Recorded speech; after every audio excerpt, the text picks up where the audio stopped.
সাধারণত দেখা যায় পৃথিবীর বড় দেশগুলো নিজেদের গোপন প্রযুক্তি এমনভাবে আড়াল করে রাখে যে অনেক সময় তাদের মিত্র রাষ্ট্রগুলোও প্রকৃত সত্য টের পায় না। কিন্তু এখানে ঘটনাটা উল্টো। ইরান যেন আগেই বুঝে গেল তাদের ওপর কারা চোখ রেখেছে, আর এখান থেকেই শুরু হয় সেই রহস্যের জট। বিশ্লেষকদের একটা বড় অংশ মনে করেন এর উত্তর লুকিয়ে আছে ইরানের হাতে থাকা রাশিয়ার এক রহস্যময় স্পাই প্লেনের গল্পে, যার নাম উডাটু। এমন একটি বিমান যার অস্তিত্ব নিয়ে বহু বছর ধরেই বিতর্ক লেগে আছে। কেউ বলে এই বিমান বাস্তবে আছে ও রাশিয়া এখনও গোপনে এটি ব্যবহার করছে, আবার কেউ দাবি করে এটি ছিল সোভিয়েত ইউনিয়নের এক পুরনো প্রকল্প যা বহু বছর আগেই বাতিল হয়ে গেছে। কিন্তু সাম্প্রতিক এই ঘটনা প্রবাহের পর অনেক গোয়েন্দা বিশ্লেষক এখন বিশ্বাস করতে শুরু করেছেন যে এই বিমান শুধু টিকে নেই, বরং আগের চেয়েও অনেক বেশি আধুনিক রূপে নতুন করে কাজ করছে। রাশিয়া বর্তমানে বিশ্ব রাজনীতির অন্যতম বড় খেলোয়াড়। অনেক সময় এমন মনে হয় রাশিয়া যেন অদৃশ্য কোনো নেটওয়ার্কের মাধ্যমে পৃথিবীর বড় বড় সিদ্ধান্তগুলো আগেই আন্দাজ করে ফেলে। কেউ কেউ ভাবে এর পেছনে রাশিয়ার অত্যন্ত শক্তিশালী গোয়েন্দা নেটওয়ার্ক দায়ী, কিন্তু বিভিন্ন প্রতিবেদনে উঠে এসেছে এর আসল কারণ আকাশে ভাসমান এক ভয়ঙ্কর চোখ, উডাটু নামের সেই স্পাই প্লেন। এই বিমানের প্রধান শক্তি হল এর অবিশ্বাস্য উচ্চতা ভিত্তিক নজরদারি সক্ষমতা ও স্টেলথ প্রযুক্তি। শোনা যায় আধুনিক বিশ্বের অনেক উন্নত রাডার সিস্টেম দিয়েও এই বিমানকে সহজে শনাক্ত বা ট্র্যাক করা সম্ভব নয়, কারণ উডাটো পৃথিবীর পৃষ্ঠ থেকে প্রায় ২৬ কিলোমিটার বা তারও বেশি উপরে উড়ে বেড়ায়। এই উচ্চতা কল্পনা করা কঠিন, যেখানে বাতাস অনেক পাতলা, তাপমাত্রা নিচে নেমে যায় প্রায় মাইনাসের ঘরে।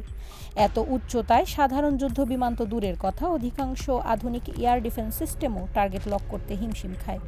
মনে করুন তো আপনার মাথার উপরে এমন একটি চোখ ভাসছে যা আপনার সব কাজ দেখছে, কিন্তু আপনি তা দেখতেই পাচ্ছেন না। এটাই হলো উডাটুর ভয়ঙ্কর বাস্তবতা। বলা হয় এই বিমান থেকে রাশিয়ার প্রেসিডেন্টের ভ্রমণ রুট, ফ্লাইট সিকিউরিটি ও আশেপাশের সামরিক প্রস্তুতির প্রতিটি তথ্য সংগ্রহ করে তাৎক্ষণিকভাবে বিশ্লেষণ করা হয়। কিছু বিশেষজ্ঞ আরও দাবি করেন কয়েক মাস আগে যখন ইসরায়েল ও ইরানের মধ্যে উত্তেজনা তুঙ্গে পৌঁছেছিল, তখন ইরান যে তথ্যগুলোর ভিত্তিতে তাদের ক্ষয়ক্ষতি কমাতে ও প্রতিরক্ষামূলক পদক্ষেপ নিতে সক্ষম হয়েছিল, সেগুলোর একটা বড় অংশ এসেছিল এই স্পাই প্লেনের নজরদারি নেটওয়ার্ক থেকে। সবচেয়ে অবাক করা ব্যাপার হলো এই উডাটুর জন্ম হয়েছিল প্রায় ৪৫ বছর আগে। সেই সময় বিশ্বের প্রযুক্তি আজকের তুলনায় ছিল অনেক সীমিত, কিন্তু এখন একাধিক গোয়েন্দা রিপোর্ট বলছে রাশিয়া এগুলোকে গোপনে এমনভাবে নতুন রূপে আপগ্রেড করেছে যা ভাবা কঠিন। তাই বলা হচ্ছে যদি এমন একটি বিমান ইরানের হাতে থাকে বা তারা এর সুবিধা পায়, তবে ইরানের আকাশে কোনো শত্রু গুপ্তচর, ড্রোন বা স্যাটেলাইট ঢোকার সাহস পাবে না। কিন্তু এসবের মাঝেই আরেক খবরে সারা বিশ্ব স্তম্ভিত হয়ে গেছে। আগেই জানা গিয়েছিল ইরানের হাতে পৌঁছে গেছে রাশিয়ার অত্যাধুনিক অ্যাটাক হেলিকপ্টার M28NE বা নাইট হান্টার, আর এবার তেহরানের আকাশে তাকে পাহারা দিতে দেখা গেল। চলতি মাসে তোলা ছবিতে স্পষ্ট দেখা গেছে এই আকাশ দানবকে। প্রশ্ন হচ্ছে, এটি কি ইরানের সেনাবাহিনীতে শুধুই একটি হেলিকপ্টার সংযোজন, নাকি মধ্যপ্রাচ্যের আকাশ যুদ্ধে এটি এনে দিচ্ছে এক নতুন অধ্যায়?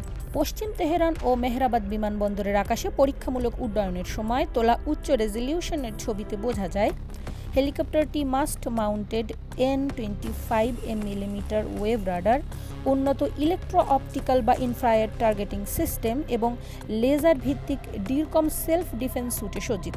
সামরিক বিশ্লেষকেরা স্পষ্ট জানিয়ে দিয়েছেন এটি কোনো সাধারণ বা ডাউনগ্রেড করা সংস্করণ নয়, বরং এটি পূর্ণাঙ্গ 2018 স্ট্যান্ডার্ড কনফিগারেশনের একটি দানব। এই হেলিকপ্টারটির ইঞ্জিন অত্যন্ত শক্তিশালী। এটি চালিত হয় দুটি VK-2500 টার্বোশ্যাফট ইঞ্জিনের মাধ্যমে, যা মরুভূমির কঠিন গরম ও উচ্চভূমিতেও নিখুঁতভাবে অপারেশন চালাতে সক্ষম। এর প্রধান সক্ষমতাগুলোর মধ্যে রয়েছে 30 মিলিমিটারের 2A42 অটোমেটিক কামান, সর্বোচ্চ 16টি অ্যান্টি ট্যাঙ্ক মিসাইল, 80 ও 122 মিলিমিটারের রকেট পড এবং এয়ার টু এয়ার মিসাইল। এর বহন ক্ষমতা 2100 কেজিরও বেশি। ভাবুন তো, একটি হেলিকপ্টার আকাশ থেকে এত বিধ্বংসী সামগ্রী নিক্ষেপ করতে পারে। মাস্ট মাইন্ডেড রাডার ব্যবস্থার কারণে হেলিকপ্টারটি আড়াল থেকেও লক্ষ্য শনাক্ত করতে পারে। পাহাড়, বড় ভবন বা প্রাকৃতিক আড়ালে লুকিয়ে থেকে সে হঠাৎ আক্রমণ বা পপ আপ অ্যাটাক চালাতে সিদ্ধহস্ত। এর ডরকম সিস্টেম শত্রুর ইনফ্রারেড গাইডেড মিসাইলকে বিভ্রান্ত করতে পারে, অর্থাৎ স্বল্প পাল্লার আকাশ প্রতিরক্ষা ব্যবস্থার বিরুদ্ধে টিকে থাকার ক্ষমতা এর অত্যন্ত উচ্চ। রাতের অন্ধকারে এই হেলিকপ্টার যখন অভিযানে বের হয় তখন শত্রুপক্ষের জন্য তা যেন আতঙ্কের এক নিদর্শন হয়ে ওঠে। এর ফলে পারস্য উপসাগর, হরমুজ প্রণালী, ইরাক, সিরিয়া ও বিভিন্ন করিডোর অঞ্চলের নিম্ন উচ্চতার আকাশ নিয়ন্ত্রণের সমীকরণ একদম বদলে যেতে বসেছে। সামরিক বিশ্লেষকদের মতে ড্রোন ও এই হেলিকপ্টারের সমন্বিত সক্ষমতা তৈরি হলে লক্ষ্য শনাক্ত ও আঘাত হানার সময় অনেক কমে যাবে, বাড়বে প্রাণঘাতী সক্ষমতা। আমেরিকা দীর্ঘদিন ধরে পারস্য উপসাগরের আকাশে একচ্ছত্র আধিপত্য বিস্তার করে এসেছে, কিন্তু এখন প্রশ্ন উঠেছে এই নতুন সংযোজন কি আমেরিকার সেই আধিপত্যকে চ্যালেঞ্জ ছুড়ে দিতে সক্ষম? আর সবচেয়ে ভয়ঙ্কর ব্যাপার হলো এটি যদি ইরানের নিজস্ব ড্রোন সক্ষমতার সাথে যুক্ত হয়, তবে এটি একটি সেন্সর টু শুটার চেইন তৈরি করবে, যেখানে লক্ষ্য নির্ধারণ করবে ড্রোন আর চূড়ান্ত আঘাত হানবে হেলিকপ্টার। অর্থাৎ এটি সরাসরি কোনো সুপার পাওয়ারের মোকাবিলা না করতে পারলেও আঞ্চলিক প্রতিরোধ ক্ষমতা বাড়ানোর জন্য এটি অত্যন্ত কার্যকর মাধ্যম। এখন গোটা পরিস্থিতি খতিয়ে দেখলে বোঝা যায় মধ্যপ্রাচ্য আবারও একটা বড় সংঘাতের দ্বারপ্রান্তে দাঁড়িয়ে। একদিকে রাশিয়ার অদৃশ্য চোখ যেন আকাশ থেকে সবকিছু নিয়ন্ত্রণ করছে, অন্যদিকে ইরানের হাতে এসেছে এমন ধ্বংসযন্ত্র যা রাতের অন্ধকারেও শত্রুর জন্য মৃত্যু ফাঁদ হয়ে দাঁড়াতে পারে। যুদ্ধের দামামা বেজে গেছে কিনা তা বলা মুশকিল, কিন্তু শান্তির পথ অনেক আগেই কেটে গেছে। প্রতিটি নড়াচড়া, প্রতিটি নজরদারি এখন যেন একটি বড় বিস্ফোরণের পূর্বাভাস দিচ্ছে। কে জানে কোনো এক অন্ধকার রাতে আকাশ থেকে নেমে আসবে ধ্বংস, নাকি সমুদ্রের তলদেশ থেকে উঠে আসবে আতঙ্ক। বিশ্ব এখন শুধু নিঃশব্দে সেই অপেক্ষায় দাঁড়িয়ে কখন ছিঁড়বে এই নীরবতা ও শুরু হবে চূড়ান্ত বিপর্যয়। কারিমা, ভোরের আকাশ।